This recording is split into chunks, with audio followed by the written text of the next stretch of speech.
Do you remember the last movie you watched? You probably do, but do you remember how it looked or how it felt? There are a lot of things that contribute to a movie's visual tone, and one of those things is the format it's filmed on. For a number of decades, filmmakers and viewers alike have been debating whether or not movies should be made on film or on digital, the two prevailing formats on which films are shot. There are many push and pull factors leading filmmakers to and away these formats. For one, film is deeply cemented in the culture of filmmaking, and its qualities defined film in its infancy and what most filmgoers think of when they think of a movie.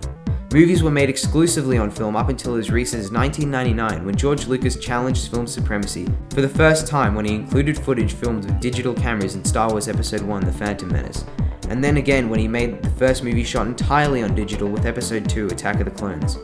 As such, the film industry is deeply rooted in film. Some of the distinct qualities of an image produced by film include the more vibrant image out of camera, distinct grain, and more.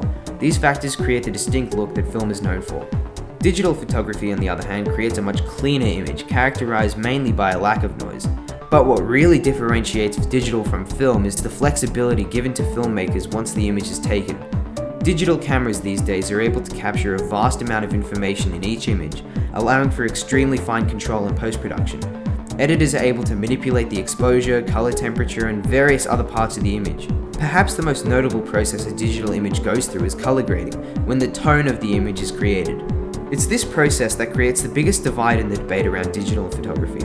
Color grading is what separates a movie like this from one like this. Admittedly, the image straight out of the camera when shooting on digital is quite bland and grey, but it has more potential than any image created by a film camera. This poor editing associated with a lot of digital movies is what draws so many people to film, as that typical grey, muddy image is what they associate with digital. So now that you know what differs between the two images digital and film can produce, it's important to know how and why the industry switched at all. Mainly, it comes down to production cost and usability. The bottom line is, shooting on digital is much, much cheaper.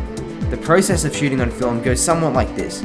Prior to the shoot, someone has to load the magazine in a light-safe area, and then after the shoot, the film must be developed, processed, and digitized so it can be edited on computer software. When you shoot digitally, all of this is entirely avoided.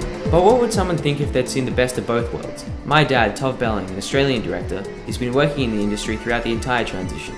One of the great things about digital is that for most creators, you can go into the edit straight after the shoot. You don't need this big processing lag, and you can sometimes feel the immediacy of that much better. Sometimes when you're on location, you can edit the components of your location shoots while you're away, and then by the time you get back, you've nearly finished your job. So I think that's all really good.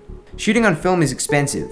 A 400-foot roll of 16mm film costs around $100, which will get you 11 minutes of footage. The costs become apparent when you realize, one, that most feature films are shot on 35mm and that they shoot much more footage than just 2 hours. These reasons of cost, usability, and time make it pretty obvious why most filmmakers switched over to digital once the image it was able to produce was of comparable quality. Additionally, producers would be much more likely to fund a film made on digital rather than film, as it saves heaps of money and time. So why do so many prolific directors still look to film over digital?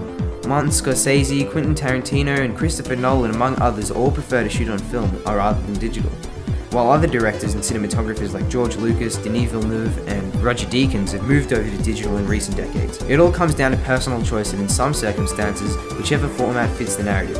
Tarantino, for example, never made the switch, as he believes that a film is designed to be shot on film, and it's all part of the creative process. I mean, I actually think I'm getting gypped when I go to a movie and I realize it's either been shot on digital or being projected in digital. A director like Danny Boyle, for example, decided to shoot his 2015 biopic Steve Jobs on both film and digital to fit the multiple decades in which the film is set, and as such, he shot it on film in one and digital in the other. The shift over to digital has changed the social landscape with regards to who is able to make films. I think it's made quality more accessible for everyone, because now the cameras have finally come of age, and it's taken a long time for the hardware to be good enough. But I think finally now it's allowed filmmakers who would have been shooting on lesser equipment access to better equipment. I do think there's this other idea that saying digital has democratized the film industry, whereas anyone can just pick up an iPhone and shoot. I don't know if that's very true in practice, because it's still all about the script.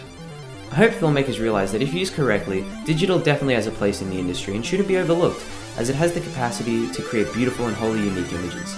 And next time you go to the movies, you can know just how much thought and effort has gone into creating the images you love.